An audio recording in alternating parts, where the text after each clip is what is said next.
Breaking news.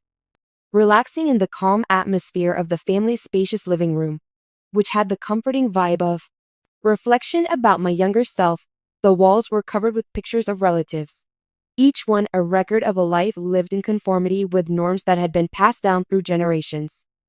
The pressure of such expectations was even more apparent when she anxiously adjusted her engagement ring. She had been waiting weeks for this moment to tell her family how she felt about the guy she loved, Caleb. Her preparations had been meticulous. She was unprepared for the judgmental eyes and suffocating quiet that suddenly pervaded the room, despite every word and inquiry. James Bob awkwardly broke the silence by swallowing. "We have been praying about this, and Caleb is something that worries us," he continued in his customary authoritative way. "Johannah, he there, everyone. It would mean a lot to me if you could all go over to VV and give this video a like." Johannah felt a crushing sense of despair as she looked at her parents. Michelle had hoped for a more understanding response from Johannah, but her mother's behavior was very much like her father's. "What kinds of concerns are you addressing?" Johannah spoke with an even-keeled but obviously irritated tone. Following that, Michelle addressed the gathering with an egalitarian tone. "He is not a Christian and comes from a different background than us, which is a major factor to consider when arranging a marriage according to God's will. He is both empathetic and powerful. The traits you've mentioned as necessary in a life partner, kindness, diligence, and care for me, are precisely what he has," Johannah reflected to herself as she adjusted her chair. "James Bob," he murmured, leaning forward, his voice low and passionate, echoing beyond Johannah. "Be mindful of your behavior and make sure it reflects our family beliefs if you want to be a good role model for your younger siblings. To put it simply, they admire you and want to be just like you."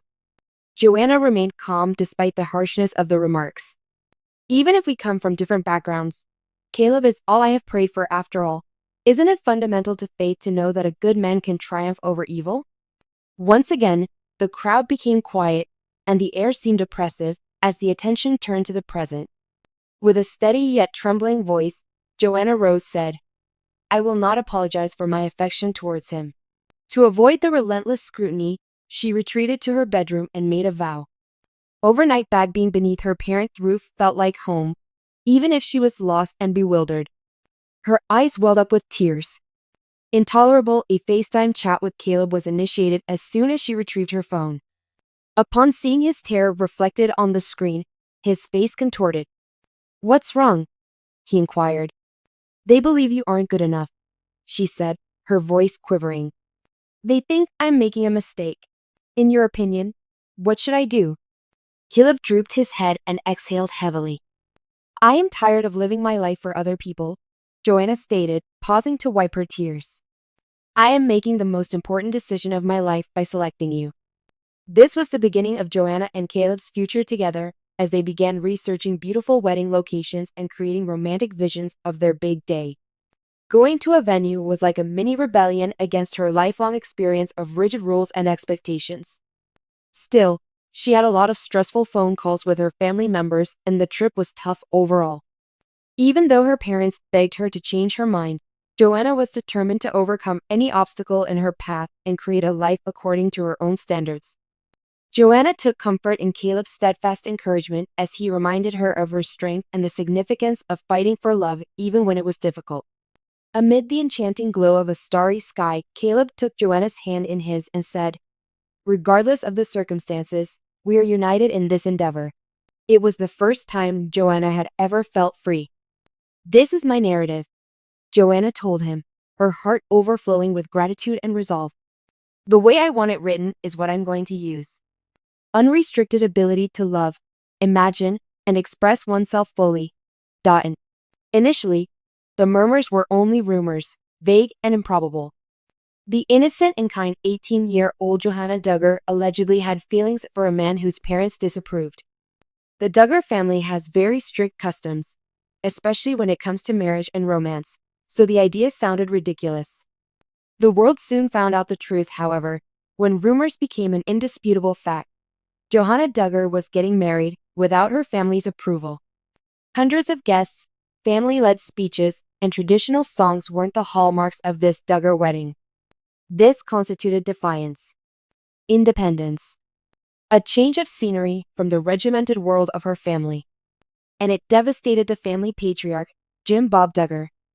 Quietly, almost innocently, it all started. Those closest to Johannah, who they called Hanny, had seen her as a dreamer from a young age. Johannah yearned for more than what she could find on her family's rural Arkansas property, even while her elder siblings found contented lives that reflected their parents' principles. The Duggar family had other plans for their daughter's future spouses than Nathaniel Nate Parker. From Nashville, Tennessee, Nate was a filmmaker at the age of 24.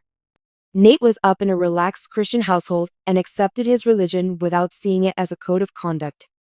He had faith in liberty, uniqueness, and love that did not conform to conventional norms of romance. Johannah was accompanied by several of her elder sisters to a Christian convention in Dallas, Texas, where they crossed paths. Her attention was captivated by Nate's self-assured and amiable personality. He was respectful and kind. He just listened to her, solicited her thoughts, and treated her with dignity and respect. It seemed like entering a whole other universe to Johannah. A deeper connection developed between Johannah and Nate in the months that followed. They spent hours discussing their beliefs, families, aspirations, and future plans. As she questioned her upbringing's views, Nate urged her to think critically on her own. Johannah started to imagine a world beyond the Duggar property for the very first time. There was an absolutely explosive response from Johannah's parents when she finally told them how she felt about Nate. Jim Bob was furious because he had always taken great delight in thoroughly screening prospective suitors for his daughters. That Nate had never sought his permission to pursue Johannah was a major transgression in the Duggar family. An even bigger problem was that Nate wasn't a member of the conservative Christian group that had such an impact on the Duggars' way of life, the Institute for Basic Life Principles, IBLP. Jim Bob allegedly informed Johannah, "This isn't how we do things," during a contentious family gathering. The will of God, not human emotions, should guide a couple's marriage. Johannah, however, stayed firm, encouraged by Nate's encouragement and her own developing sense of identity. Her response was kind but firm. "Perhaps God's will isn't what you perceive it to be." The harm had already been done, despite Michelle Duggar's best efforts at mediating as the ever peacemaker. It was more than a personal choice. Johannah was rejecting her family's way of life when she pursued a relationship with Nate. Johannah was hell-bent on marrying the guy she loved, no matter how difficult the situation became. Since the majority of her relatives were opposed to her choice, she sought solace in her elder siblings, who had also broken away from the Duggar mold. Surprisingly, Jill Dillard, Jinger Vuolo, and even Johanna Forsyth came together to support and advise their younger sister. Jinger assured her over the phone that Nate loves her just the way she is. It's worth standing up for. Secretive negotiations about the wedding took place. To avoid the scrutiny of the press and the disapproval of her family, Johannah and Nate decided on a modest Nashville church for their wedding. Only close friends and relatives of Nate and Johannah, as well as a small number of Johannah's more understanding siblings, were invited to the little ceremony. Johannah overcame every obstacle in her path to have a joyous wedding day, a celebration of love and independence. The modest, high-neck costumes that are characteristic of Duggar brides were a far cry from her choice of a simple but exquisite gown. Instead of the conventional idas that her family prefers, the wedding would include modern worship music and passionate vows written by the pair. Everything went into disarray at the Duggar property as soon as word got out about Johannah's wedding. Reportedly, Jim Bob convened an urgent family gathering and conveyed his anguish and disillusionment there. "She's been misled," he informed the family, his voice quivering with deep grief. "Our hope is that she will return to the truth through prayer." Although Jim Bob felt this way, not all of his relatives did. In a low-key way, Johannah's boldness made Jana, the oldest Duggar daughter, pleased. She had always wanted to break free from her parents' shackles, but she lacked the bravery to do so.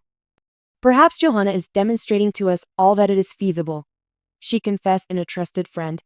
Despite being normally submissive to their father's leadership, a few of the Duggar boys started to doubt the family's stringent regulations. In particular, Johannah's fearlessness encouraged Jason and James to go out on their own and involved with the Duggar family. The bride, Johannah, made her way down the aisle to meet the groom, Nate, on a cold January morning. Although she was nervous and excited, her heart calmed as she saw the gaze of her future husband. It was her destiny to be here. Officiated by Nate's father, the ceremony was small and meaningful. The pair exchanged vows, pledging to love and support one another through all of life's hardships. This brought Johannah's siblings, who were there, to tears. Following the wedding, the happy couple invited guests to a modest celebration at a local venue. The menu included a variety of Nate's favorite meals as well as Southern comfort cuisine, in contrast to the extravagant Duggar-style buffets. Without the burden of anticipation or criticism, the guests danced, laughed, and reveled well into the night. Johannah and Nate moved into their Nashville apartment together a few weeks after the wedding. They moved into a charming downtown apartment, and Johannah was able to pursue her passions for photography and graphic design. As a filmmaker, Nate persisted, often teaming up with Johannah on imaginative endeavors.